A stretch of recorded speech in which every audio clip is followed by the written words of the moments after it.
আজকে করবো ভেতে শাক। এই শাকগুলো কালকে বাজার থেকে কিনে আনা হয়েছে। আর এই শাকগুলো না শীতকালে পাওয়া যায়, আর এগুলো তো গরমে পাওয়া যায় না। আর এই শাকগুলো খেতে তো খুবই টেস্টি, যেহেতু শীতের শাক মানে অন টাইমে এটা শীত গরমের সময় পাওয়া যায় না। তো চলুন এই শাকটা আজকে কী করে করি দেখুন। প্রথমে শাকগুলো সুন্দর করে বেছে নিয়েছিলাম, আর এই শাকের সাথে কিন্তু আমি কয়েকটা লাউ পাতা দিয়েছিলাম। এই শাকের মধ্যে লাউ পাতা দিলে কিন্তু শাকটা একটু আঠালো ভাব হয় আর খেতেও বেশ ভালো লাগে। এই শাক ছোটোবেলায় মাকে দেখেছি মাঠঘাট থেকেই তুলে নিয়ে আসছে। মার সাথে কিন্তু আমিও কত গেছি মাঠে এই শাক তুলতে। এখন যেহেতু আমাদের মাঠঘাটে সেভাবে যাওয়া হয় না, আমাদের তো সব কিছু কিনে খাওয়াই ভরসা। দেখো শাকগুলো কিন্তু ধুয়ে নিয়ে আমি ছোট ছোট করে কেটে নিয়েছি। আর হ্যাঁ, আমি কিন্তু দুটো বেগুনও কেটে নিয়েছিলাম। এবার উনুনে কড়া বসিয়ে একটু তেল দিয়ে কয়েকটা বড়ি আমি লাল করে ভেজে নিয়েছিলাম।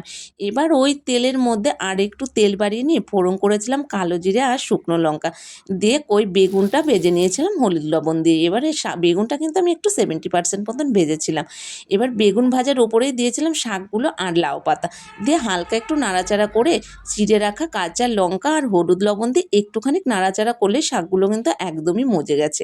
আর তারপরে লবণ আর হলুদ দিয়ে আর একটু নাড়াচাড়া করে ওই যে ভেজে রাখা বড়িগুলো একটু গুঁড়ো গুঁড়ো করে দিয়ে দিয়েছিলাম।